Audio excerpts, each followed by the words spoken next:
Donc bonjour à tous.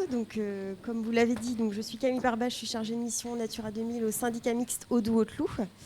C'est une collectivité territoriale qui est basée dans le Doubs et qui s'occupe de la gestion des milieux naturels, donc notamment les rivières et les zones humides.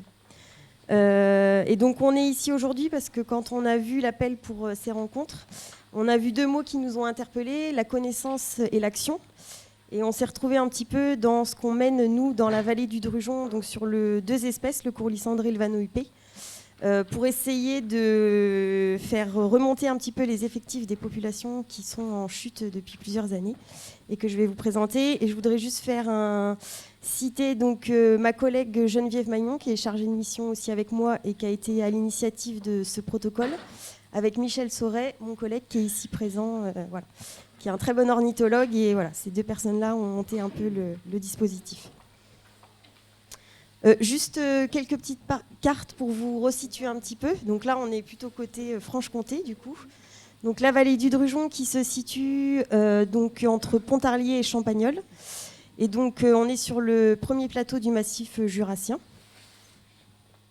Et si on zoome un petit peu, on est plus précisément sur le site Natura 2000 de la vallée du Drugeon, qui est un site qui fait à peu près 6700 hectares.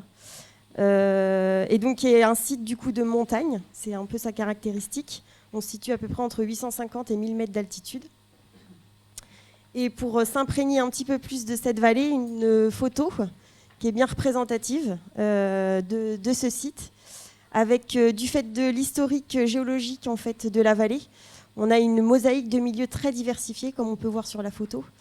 Allant de la forêt des hêtraies sapinières jusqu'aux pelouses sèches. Mais la grande caractéristique de cette vallée, c'est ces zones humides et notamment ces tourbières, puisqu'on est sur le plus grand complexe tourbeux d'altitude de France. Un site d'importance au niveau de cette région. Alors, par rapport à ces deux espèces, donc le courlis cendré et le vanneau huppé, c'est deux espèces de limicoles, qui se nourrissent d'invertébrés trouvés à la surface ou dans le sol, et qui vont nicher en fait dans les prairies humides paratourbeuses dans la vallée du Drugeon. Comme on peut le voir, c'est deux espèces qui ont un état de conservation pas très favorable, notamment son statut en Franche-Comté. Donc ces deux espèces sont en danger d'extinction en Franche-Comté. Et nous, dans la vallée du Drugeon, on a une responsabilité plus particulière puisqu'on accueille les dernières populations d'importance d'altitude en fait, de la région. Un poids un petit peu sur nos épaules pour la conservation de ces deux espèces. Ces deux espèces, on les suit depuis de nombreuses années en fait, dans la vallée. On recense le nombre de couples nicheurs. C'est un suivi qui a été initié en 1994 et qui a été fait tous les 5 ans. Et le Drugeon n'est pas épargné par les tendances globales qu'on voit actuellement sur les oiseaux. On a constaté en fait, qu'en 15 ans, on a une chute assez importante des effectifs de couples nicheurs. Donc, par exemple, pour le courlis, on est à une chute de 33% des effectifs, en passant de 33 couples à 22 couples en 15 ans. Et constat plus dramatique pour le vanneau, avec une chute de 66% des effectifs, en passant de 74 couples à 25 en 15 ans. Donc on a essayé de comprendre pourquoi et d'identifier un peu les facteurs d'influence qui expliquaient ces régressions-là. Donc, je ne vais pas tous les détailler, je vais en détailler quelques-uns. Donc à l'échelle du site, le facteur prépondérant, c'est évidemment la dégradation de son habitat. Malgré le fait qu'on ait quand même des milieux relativement bien préservés dans la vallée, on constate quand même notamment qu'on a une fragmentation des marais, du fait de l'urbanisme, les infrastructures de déplacement ou des choses comme ça. On a également les terrains agricoles en périphérie des zones humides qui sont de plus en plus sèches et de plus en plus utilisées par l'agriculture. Ça cause aussi problème. Les problèmes de tassement de sol du fait des déplacements d'engins. Alors je ne l'ai pas précisé, mais dans le Haut-Doubs, on est vraiment une région agricole. On est dans la zone de l'AOC-Comté. Donc toutes les prairies sont utilisées pour la production de comté. Autre facteur identifié, c'est le dérangement humain, puisqu'en fait, ces deux oiseaux nichent au sol, donc ce qui les rend particulièrement vulnérables en fait, à tous les dérangements qu'il peut y avoir. Notamment les promeneurs, puisque dans la vallée, on a beaucoup de chemins en bordure de marais.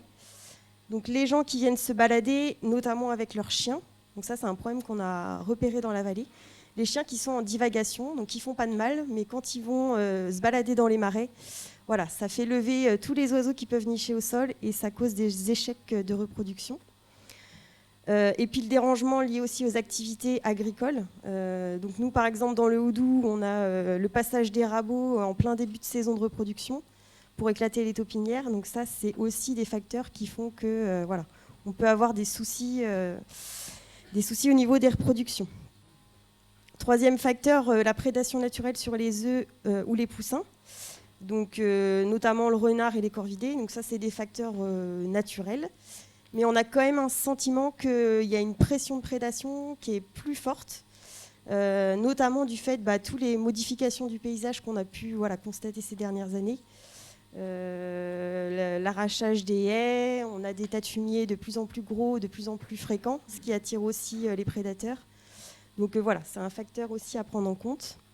Donc le développement de l'urbanisme, les météos de plus en plus sèches qui font que les agriculteurs vont de plus en plus tôt et de plus en plus loin dans les marais, c'est aussi des facteurs locaux qui agissent. Et parmi les facteurs globaux, donc la chasse, parce que on est sur deux espèces chassables.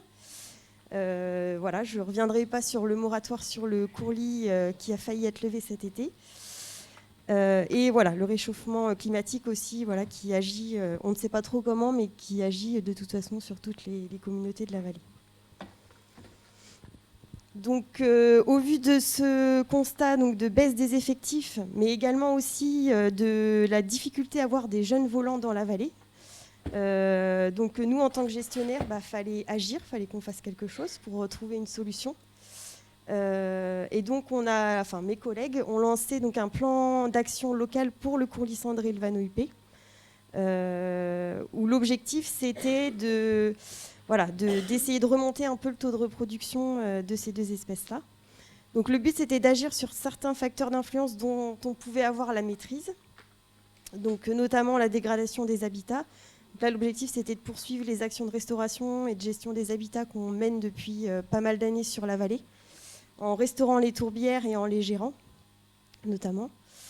Faire un travail avec les agriculteurs, donc poursuivre la politique agro-environnementale pour extensifier les pratiques. On connaît les limites de ces politiques-là, mais c'est les outils qu'on a à disposition, donc on les met en œuvre. Sur la prédation naturelle, on fait aussi des actions pour essayer d'agir. Notamment, on a lancé un protocole de protection des nids, que je vais vous expliquer juste après.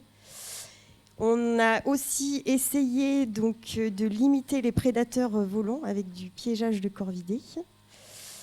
Et sur l'aspect dérangement humain, là, on a axé sur tout ce qui est communication auprès des usagers avec différents moyens de communication. Donc des journées de sensibilisation pour sensibiliser les gens sur le fait de tenir leur chien en laisse quand ils vont se balader dans les zones de marais. Enfin, des choses basiques, mais qu'il faut expliquer aux gens. Et de la concertation avec les agriculteurs. Donc dès qu'on localise une zone de nid, on les appelle, on les prévient. Et on leur demande de ne pas intervenir dans les prairies avant le 15 juillet pour que les oiseaux puissent faire leur cycle de reproduction en toute tranquillité. Donc, je vais vous présenter plus particulièrement le protocole expérimental de protection contre les prédateurs terrestres qu'on met en place depuis 9 ans maintenant dans la vallée, donc depuis 2011. Donc là, l'objectif, c'est donc de protéger les zones de nid pour essayer d'avoir un taux de survie le plus élevé possible et essayer du coup de maintenir la population sur la vallée. Donc c'est un protocole qu'on n'a pas inventé, en fait on s'est documenté avant et on s'est notamment inspiré de nos voisins allemands et suisses qui étaient confrontés aux mêmes problématiques et qui mettaient en place en fait déjà eux ce protocole-là. Donc pour vous expliquer le protocole, déjà la première étape c'est de trouver les zones de nidification, donc ça demande énormément de temps sur le terrain. Donc nous, on prend un stagiaire en fait chaque année qui est non-stop pendant 4 mois quasiment sur le terrain pour trouver les zones de nid. Une fois qu'on a trouvé la zone de nid, donc on appelle l'exploitant pour le prévenir et faire en sorte qu'il n'intervienne pas et lui demander l'autorisation d'intervenir. Et en fait, la protection des nids, concrètement, c'est mettre en place un filet électrifié autour du nid, donc de façon circulaire sur un diamètre d'environ 50 mètres. pour le protéger donc, de tout prédateur terrestre. Donc ça ne marche pas sur les prédateurs volants, évidemment, mais voilà. Donc on essaie d'intervenir le plus rapidement possible pour pas qu'il y ait d'effet thermique sur les œufs sur la convaison. Donc on intervient en moyenne en 30 minutes et aux heures les plus chaudes de la journée, vraiment pour éviter tout problème sur la couvaison. Et donc une fois qu'on a posé cette clôture, on assure la surveillance tout au long du cycle, donc pendant la couvaison, jusqu'au stade de jeunes volants, où on essaie de compter en fait le nombre de jeunes volants, qui est quand même un bon signe de succès de reproduction sur les espèces. Même s'il il peut y avoir de la prédation après, mais voilà, c'est quand même un bon indicateur. Donc après du coup 9 années déjà de mise en place de ce protocole-là, donc voilà les résultats qu'on peut avoir. Donc je vous ai remis du coup le nombre de couples nicheurs sur la période 94-2019. Donc pour le courlis, on voit qu'on est toujours en régression en fait, même si on se rend compte qu'à partir de 2011, donc la mise en place du protocole, on a une légère inflexion de cette diminution. C'est pas grand-chose, mais c'est toujours ça de prix. Donc là, on tourne actuellement autour de 15 couples par année. Pour le Vanneau, le constat est un petit peu plus réjouissant, on va dire. On a une énorme chute du coup pendant 15 ans et depuis la mise en place du protocole, on a une stagnation en fait, des effectifs de couples nicheurs. On voit même un semblant d'augmentation, mais ça a confirmé aussi sur le long terme. Donc voilà, on tourne autour pareil de 16 couples par année. Donc des résultats qui sont, on va dire, encourageants, mais à nuancer également. Et si on regarde un petit peu donc, le nombre de jeunes volants qu'on observe sur la vallée, donc avant de mettre en place ce dispositif, on avait de plus en plus de mal à observer des jeunes volants, alors qu'on a des très bons ornithologues sur la vallée. Bon, à partir de 2011, on peut voir un petit peu des augmentations. C'est un peu aléatoire, c'est très difficile d'identifier des jeunes volants. Déjà parce que la différenciation entre les jeunes et les adultes est très difficile à faire. Ça dépend de l'observateur, évidemment, aussi. Donc voilà, des données qui sont un petit peu aléatoires, difficiles à interpréter, mais au moins, on arrive à voir en moyenne 3 jeunes courlis volants et 1 jeune vanneau volant. Et on se raccroche un petit peu à des éléments que des ornithologues nous ont communiqués, notamment sur le courlis, puisque c'est une espèce qui est longévive, qui vit une quarantaine d'années. Et donc on peut supposer que si on arrive à avoir au moins 1 ou 2 jeunes volants par an sur la vallée, ça peut contribuer à maintenir la population. Donc on se raccroche un peu à ça.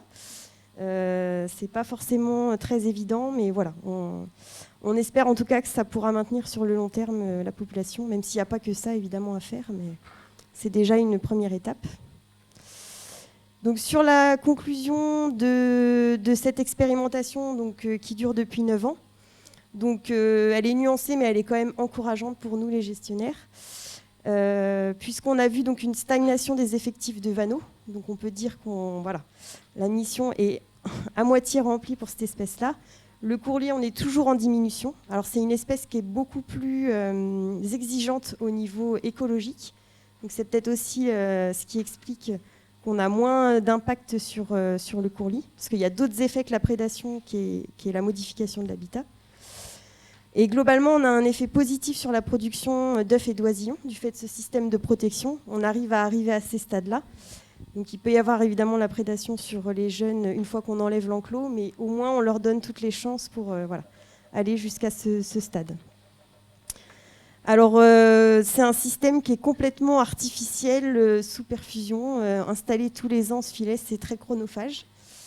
Mais ça a montré un petit peu des résultats encourageants. Donc on continue, mais la question qu'on se pose, c'est si on arrête, qu'est-ce qui va se passer ? Est-ce que la chute, la diminution va reprendre, ou est-ce qu'on aura réussi à stabiliser à peu près la population ? Et c'est un gros point d'interrogation auquel pour l'instant on ne peut pas répondre, et qui fait que du coup on continue de faire ce protocole-là.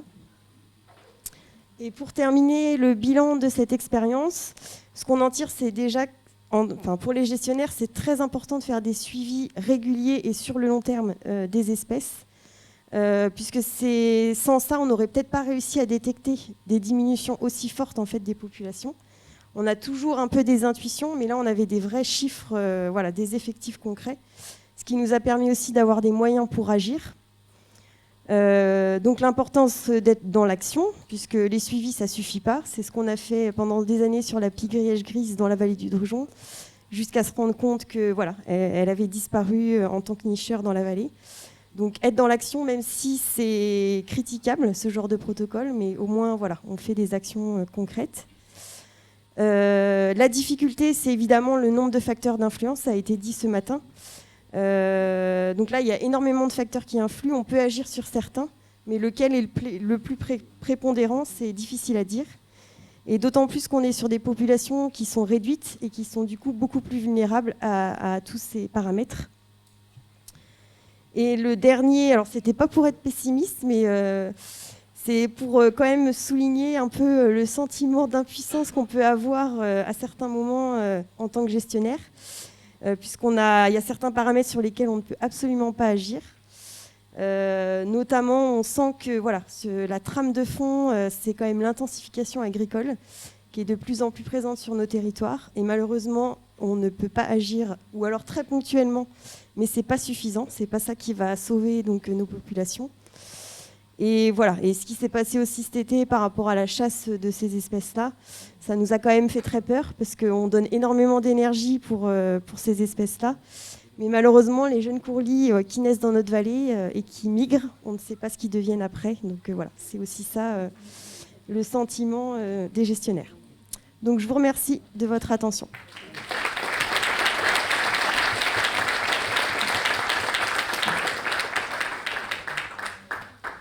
Merci Camille. Nous allons maintenant écouter Cécile Valigora, qui est agroécologue indépendante, qui va évoquer la question de la faune utile des bords de champs. Une question effectivement extrêmement précieuse, parce que finalement, on se demande s'il ne reste pas plus que ça, les bords de champs, en termes de biodiversité. Elle nous propose de les réinviter dans une sorte, j'allais dire, de lutte biologique. J'ai l'impression que c'était ça, en tout cas ancienne mode, telle qu'on l'a pensé au 19e siècle. J'en dirai un mot demain sur cette notion d'utilité. Voilà, donc réinviter la biodiversité dans les agroécosystèmes. Bon, merci pour cette présentation. Alors à moi la lourde tâche de clore la journée. Donc on va essayer d'être un petit peu bref. Donc je suis effectivement Cécile Valigora, donc on va dire agroécologue, puisque je m'intéresse à la biodiversité des agroécosystèmes. Donc, agroécosystème, c'est effectivement tous les systèmes des milieux cultivés. Donc, on va parler grande culture, mais on pourrait parler tout à fait viticulture, arboriculture, etc. Donc, tout ce qui est en fait support de production agricole.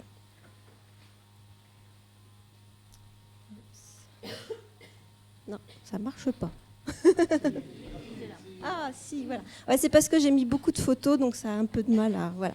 Donc en fait, c'est juste une représentation de cette biodiversité qu'on dit parfois ordinaire de nos campagnes. Donc j'aime pas trop le mot ordinaire, mais parce qu'en fait on voit qu'elle est extrêmement riche aussi. Donc c'est juste quelques espèces, donc ça va des invertébrés, des vers de terre, carabes, jusqu'aux rapaces nocturnes, diurnes, aux renards, et j'en passe, et sans oublier aussi les pollinisateurs. Donc cette biodiversité, elle est bien là, donc extrêmement riche. Mais malgré tout, c'est ce qu'on a vu donc, tout au long de la journée, elle aussi subit une érosion. Alors là, c'est juste quelques exemples, parce qu'il y en a beaucoup. Donc on a pas mal parlé des passereaux, effectivement, de nos campagnes. Donc il y a une étude qui a été publiée donc, conjointement entre le CNRS et le Muséum d'histoire naturelle, qui fait état donc, de à peu près un tiers de passereaux en moins dans nos campagnes ces 15 dernières années. On a aussi parlé de l'étude allemande, alors je ne sais plus qui l'avait relaté, effectivement, donc, alors là c'est des chiffres qui font vraiment très très peur, entre 75 et 80% d'insectes volants en moins dans cette étude-là, c'est un exemple, mais qui quand même reflète l'état général.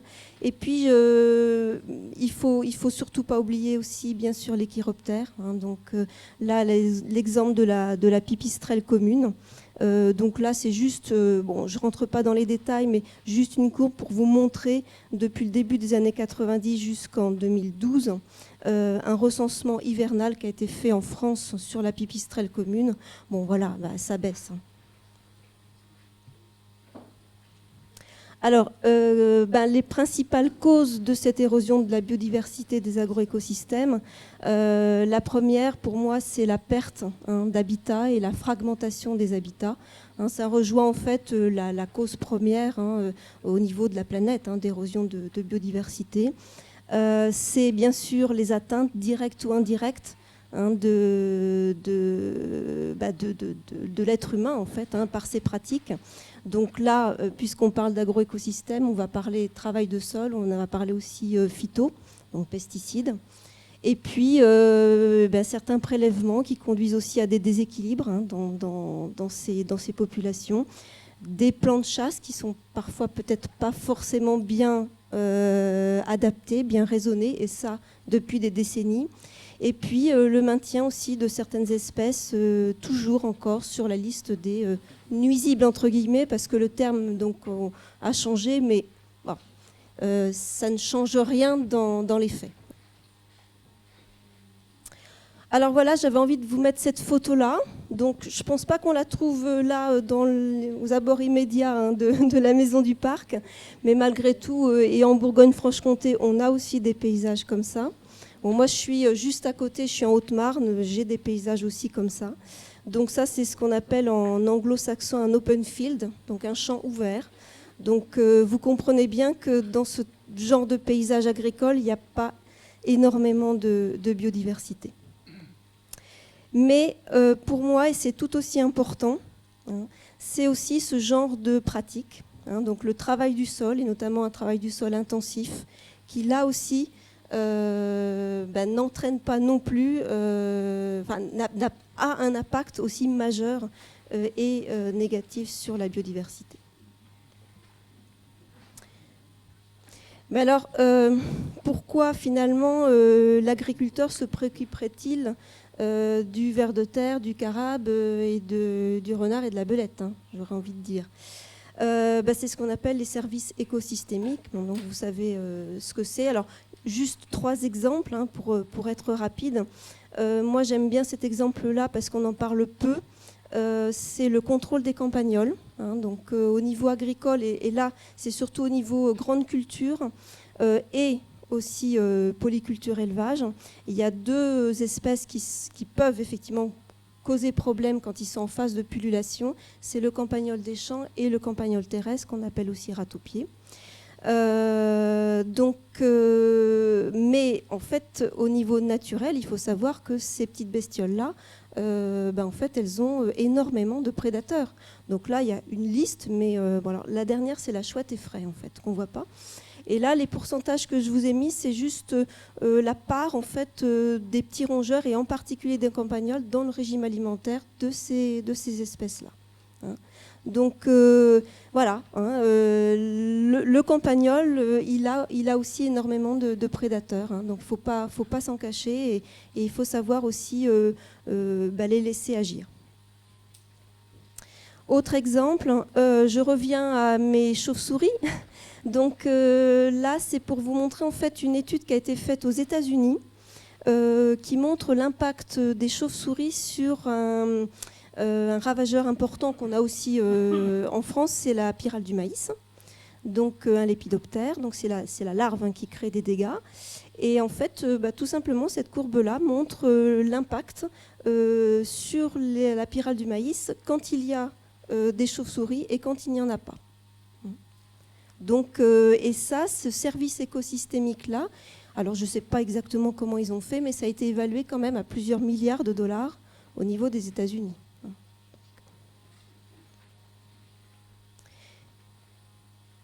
Et dernier exemple, alors c'est dommage que l'intervenant Lionel Rangeard n'a pas pu être présent, parce que lui, vous aurez encore beaucoup mieux parlé de l'importance de la vie microbienne des sols, de la faune du sol. donc, qui elle aussi donc, apporte bien sûr un service écosystémique majeur, donc, puisque c'est toute cette faune du sol-là qui crée la fertilité des sols et qui fait que les sols vont être capables de supporter des productions agricoles et d'être le plus autonome possible, c'est-à-dire qu'on n'ait pas besoin d'apporter forcément des intrants extérieurs. Donc quand je dis intrants, c'est tout ce qui est engrais et phyto. Alors là, vous avez le fameux ver de terre, qu'on appelle un peu aussi l'ingénieur du sol, colambole, des acariens, j'en passe. Et puis là, cette photo en bas à gauche de champignons mycorhiziens. Alors, donc, réinviter la biodiversité en général dans les agroécosystèmes, ça va passer par finalement beaucoup d'actions différentes. C'est déjà, comme je vous l'ai dit, la première cause majeure, c'est la perte d'habitat ou la fragmentation de l'habitat.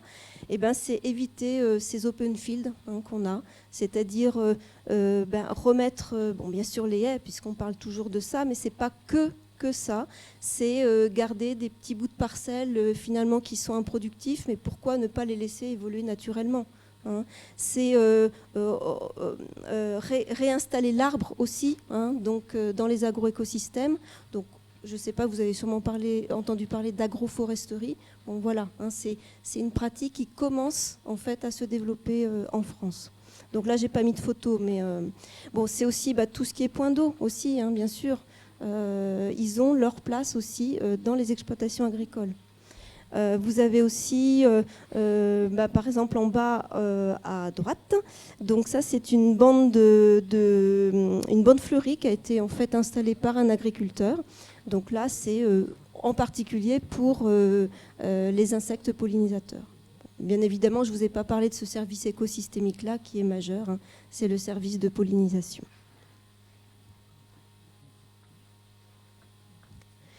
Et puis c'est aussi, pourquoi pas avoir des parcelles moins grandes, ça serait bien aussi. Alors ça, ce sont par exemple, j'aime beaucoup cette photo-là en haut à gauche.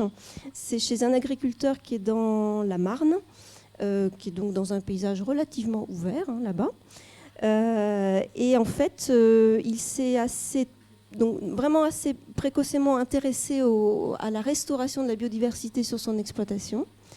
Et voilà, donc ce qu'il peut mettre en place, ça c'est une parcelle de colza, mais à l'intérieur, en fait, il a installé des bandes enherbées, donc il ne touche pas.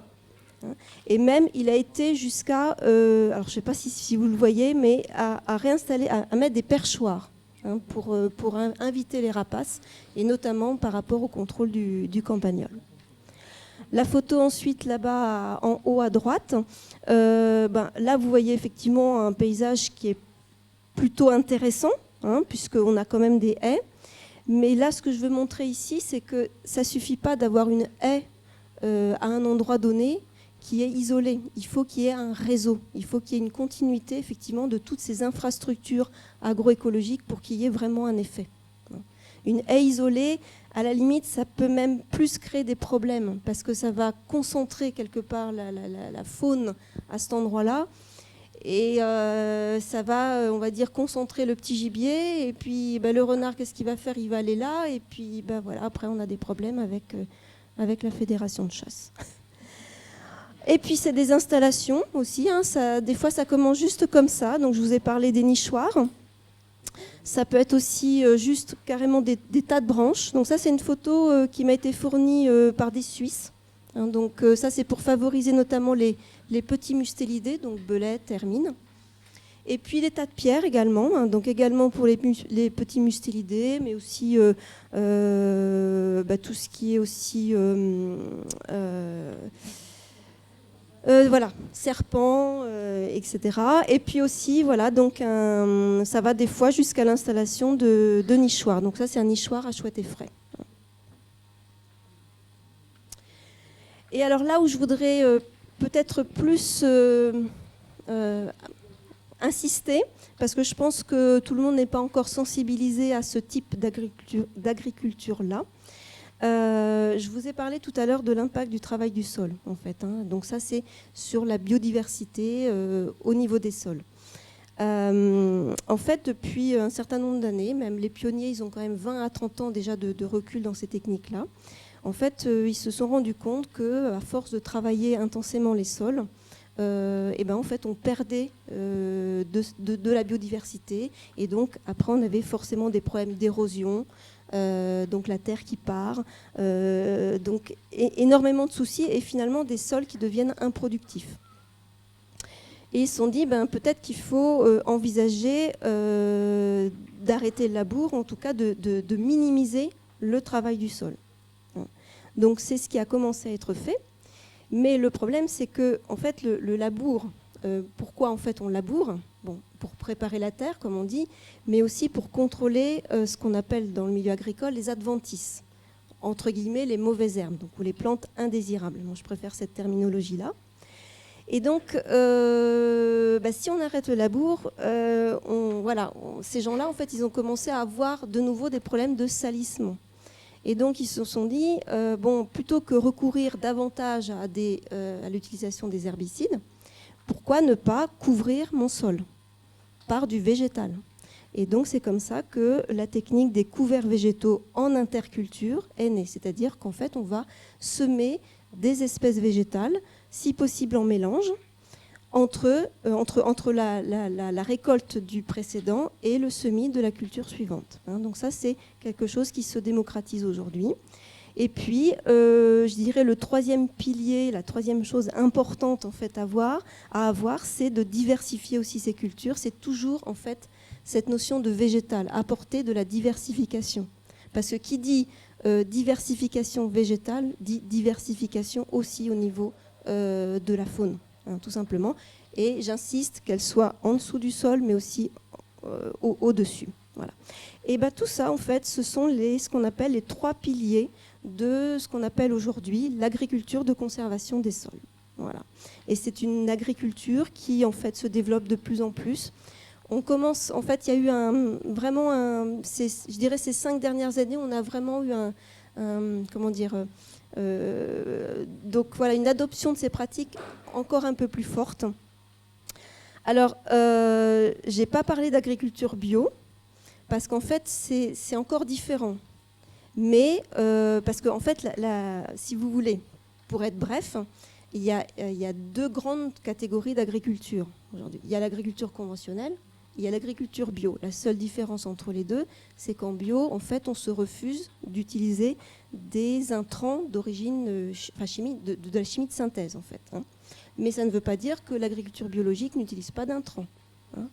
Elle en utilise aussi, qui sont autorisés en AB.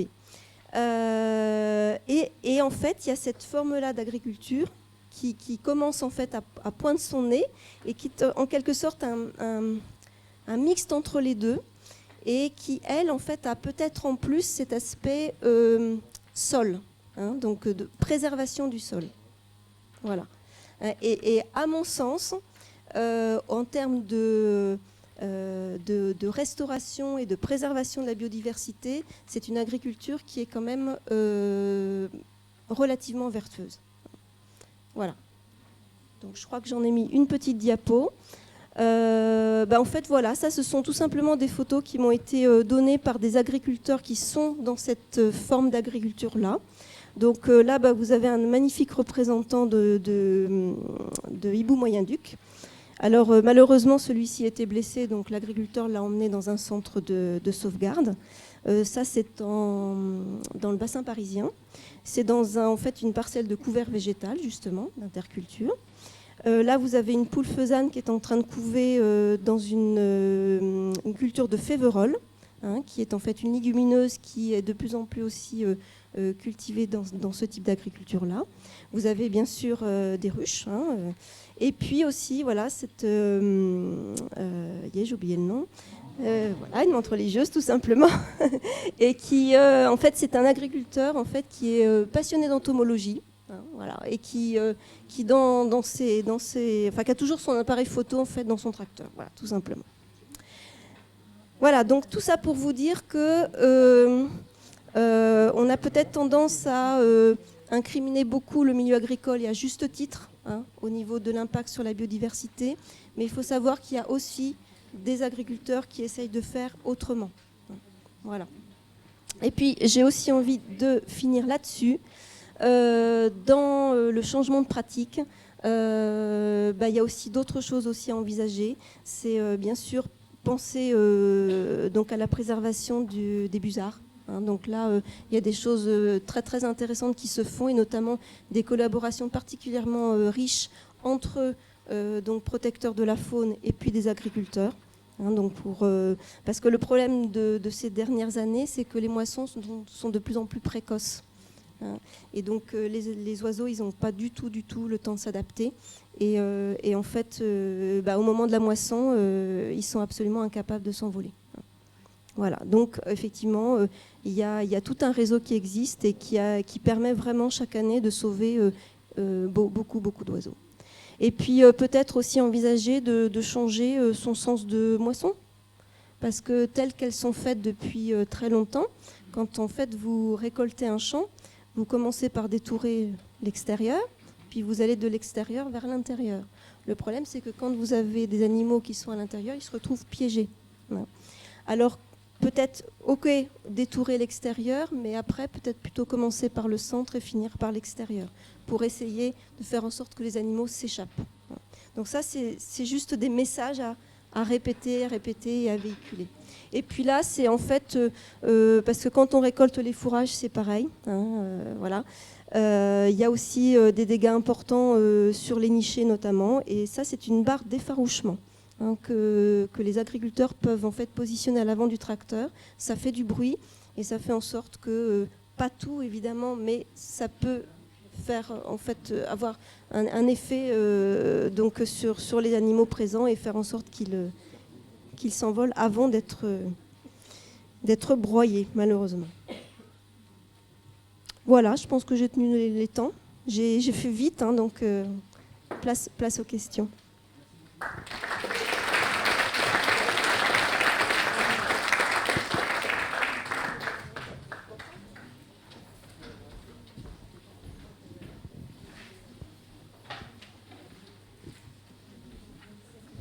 Bien, merci pour ces deux exposés.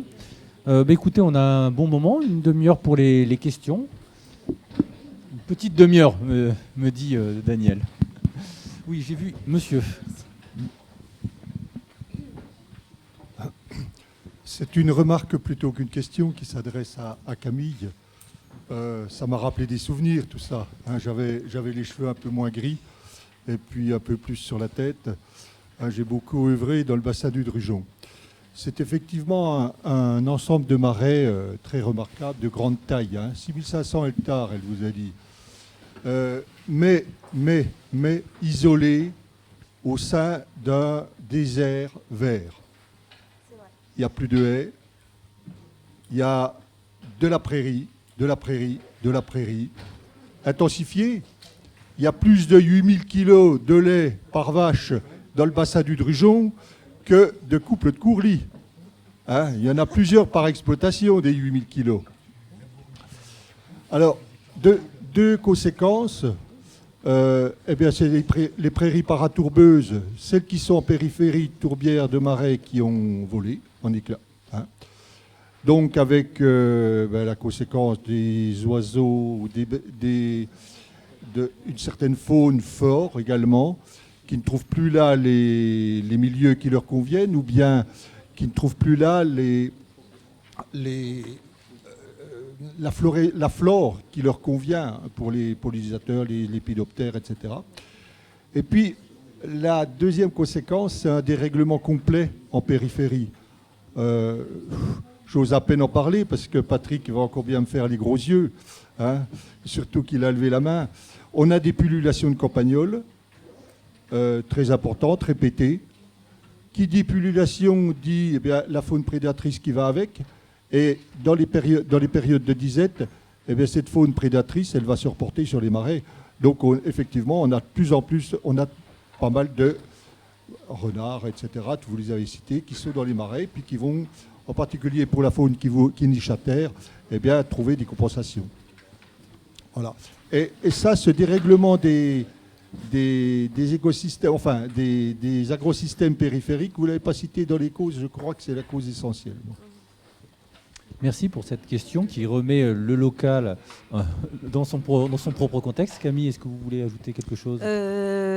Oui, 2 points par rapport aux campagnols. Donc c'est aussi une chose dont on avait connaissance, le report de prédation sur les oiseaux en période de disette de campagnols. Je ne sais pas si je peux dire ça comme ça.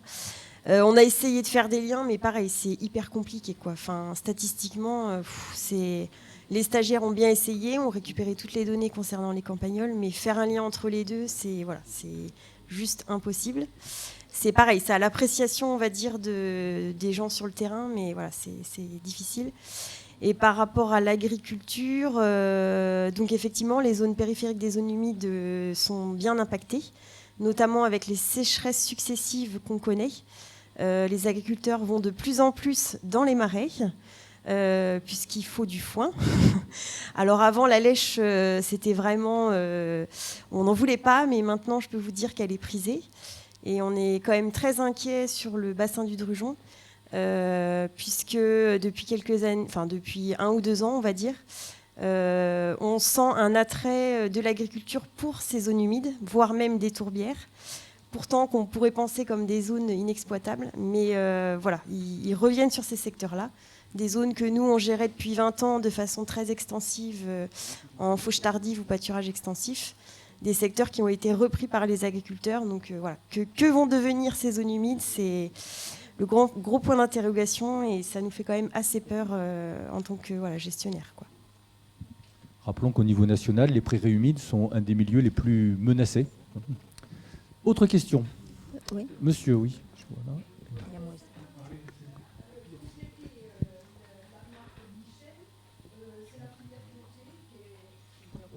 La filière, je voulais compléter la remarque de Michel, la filière comté, dont les élus du Haut-Doubs glorifient, qui est importante sur le plan économique, mais sur le plan de la biodiversité, c'est une catastrophe. Avec les prairies semées, plusieurs coupes dans la saison, c'est une catastrophe, c'est tout.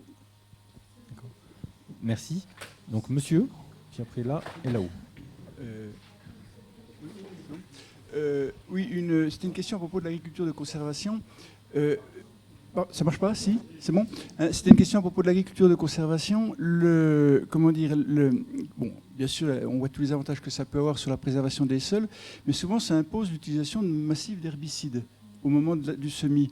Est-ce qu'on a maintenant des techniques qui permettraient de sauter cette étape-là, qui est quand même un peu critique? Oui, donc je m'attendais à cette question, forcément. En fait, oui, ça c'est vrai que en fait, les agriculteurs qui passent dans ces techniques-là, au début, ils ne peuvent pas se passer effectivement d'herbicides. Ça c'est clair, ils ne peuvent pas faire sans au départ. Mais en fait, avec le recul et avec des sols qui fonctionnent de plus en plus, de mieux en mieux, on va dire, en fait, on se rend compte qu'on a de moins en moins besoin d'intrants, quels qu'ils soient. Alors, juste, je reviendrai aux herbicides, mais tous les agriculteurs que je connais qui ont du recul vraiment dans ces techniques-là, ils utilisent plus d'insecticides, très très peu de fongicides, c'est vraiment, vraiment au cas par cas. Au niveau des herbicides, effectivement, c'est encore utilisé, mais de moins en moins.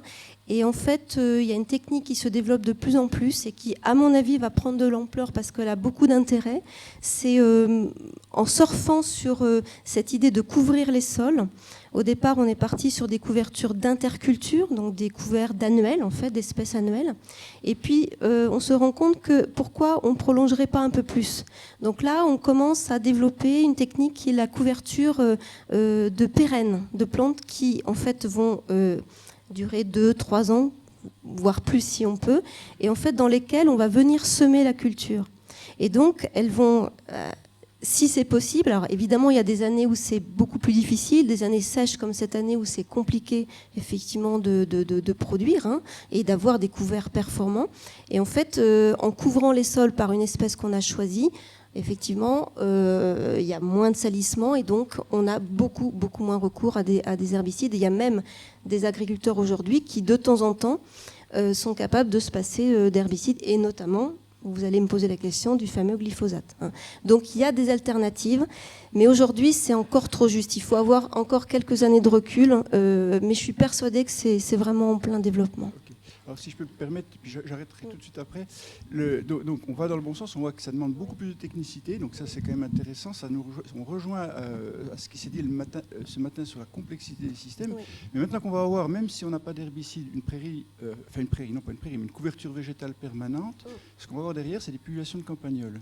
Des champs, notamment. Exactement. Alors, ça veut pas dire... Rien n'est parfait. Ça ne veut pas dire par là qu'il ne faut pas aller par là. Mais ce que je veux surtout dire, c'est qu'on aura ce problème-là aussi à traiter. Et qu'on ne peut pas le traiter par les rodenticides. C'est quand même pas terrible non plus. Donc il va falloir inventer quelque chose. Ma simple remarque, c'est qu'on est obligé... Là, je voudrais revenir sur ce qu'on disait à propos de la filière Comté, mais pas que la filière Comté. On était 2 milliards en 1900, à peu près. On est 7 milliards maintenant. Mais les surfaces cultivables, elles sont constantes.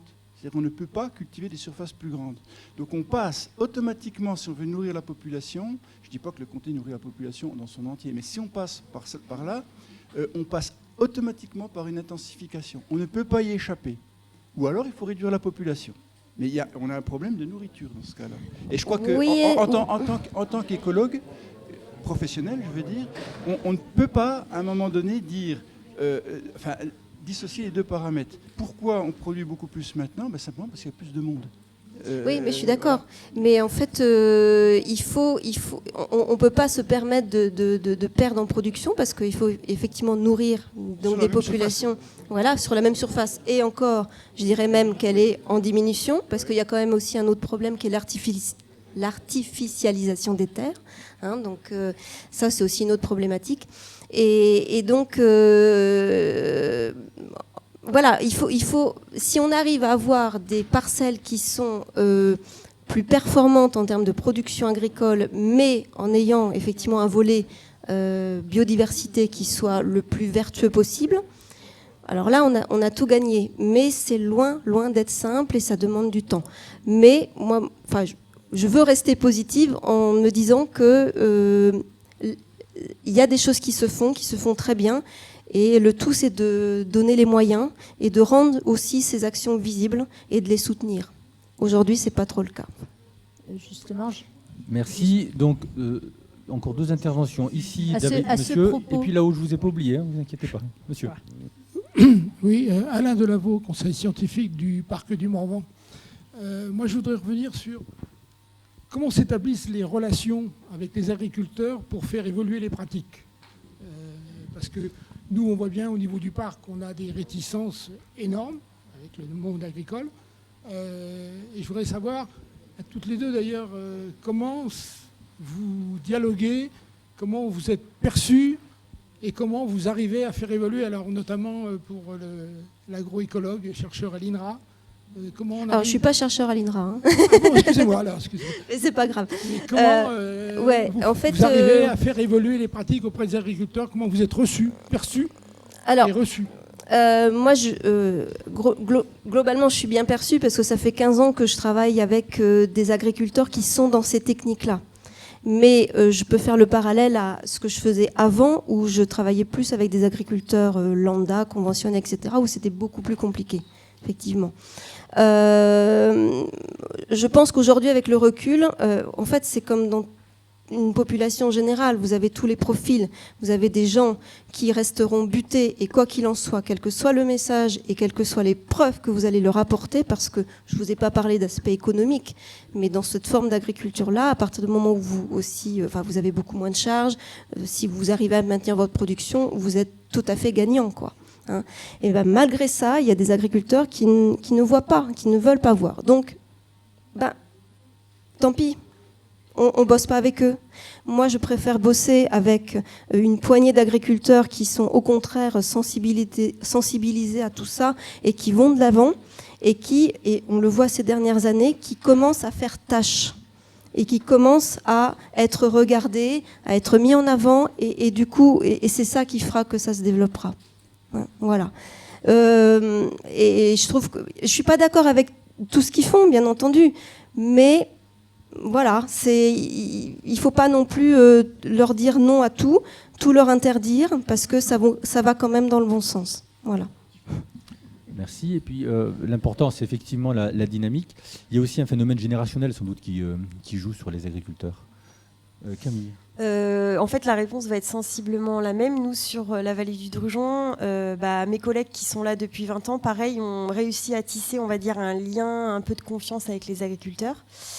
Après, nous, on n'a pas des actions au niveau agricole très, très développées. On met en place tout ce qui est mesures agro-environnementales, par exemple.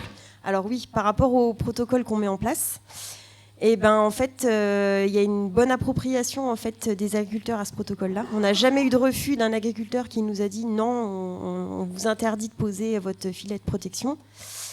Mais il y a aussi des raisons particulières, c'est que c'est sur des zones humides, donc c'est pas sur les zones les plus productives des agriculteurs.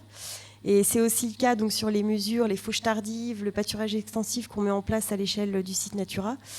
C'est essentiellement sur des zones humides où en fait ça n'implique pas vraiment un changement de pratique, mais plutôt un maintien. Et donc là, on va dire qu'on les dérange pas trop, on va dire, donc ça se passe relativement bien. Mais quand on met des fois le point là où ça fait mal, là on se rend compte que voilà, le lien de confiance, il peut être fragile.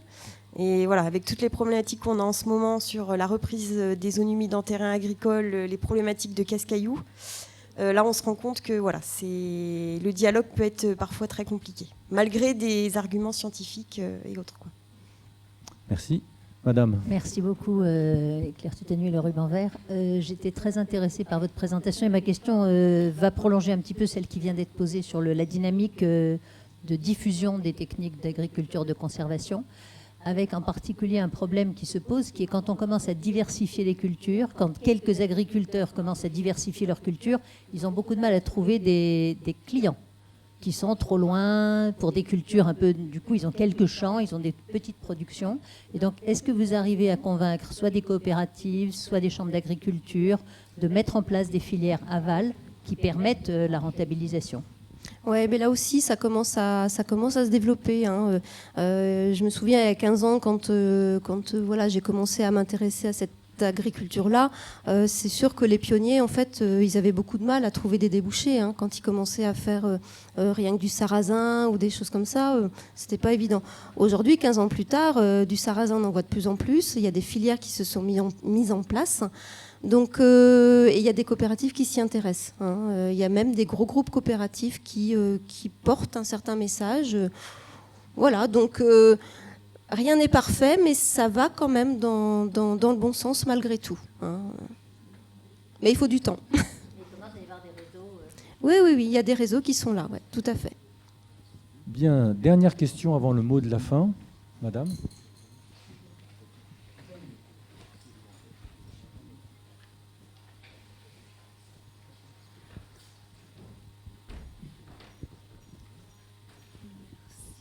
Patricia Meunier, moi je suis naturaliste.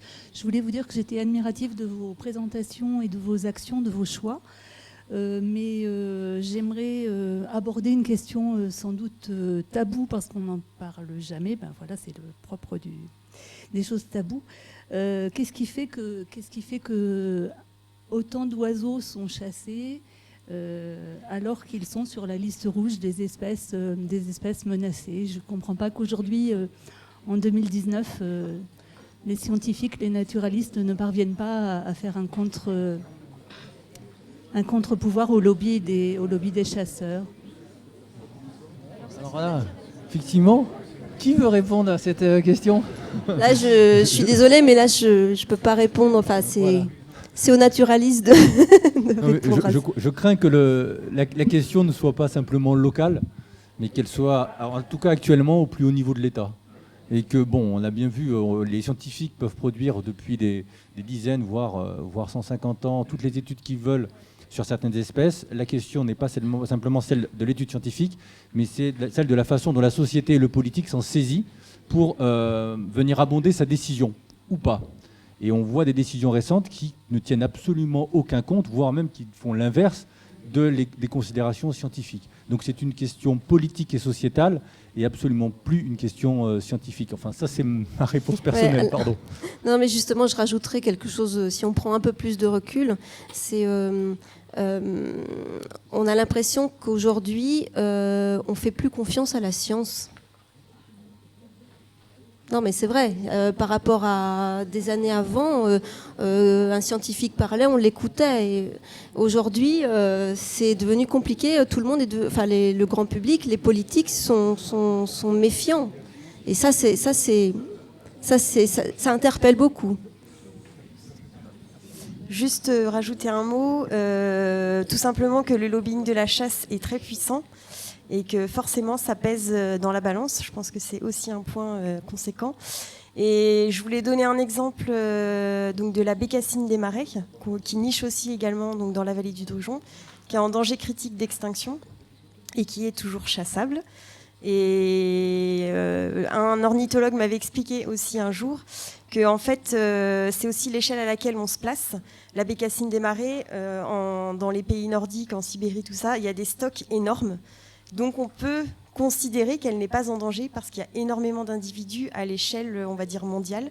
Mais quand on se place à l'échelle locale, effectivement, il y a des enjeux qui peuvent choquer. Et vous n'êtes pas la première personne à poser, évidemment, la question. Merci Camille, merci Cécile de ces présentations et de ces réponses.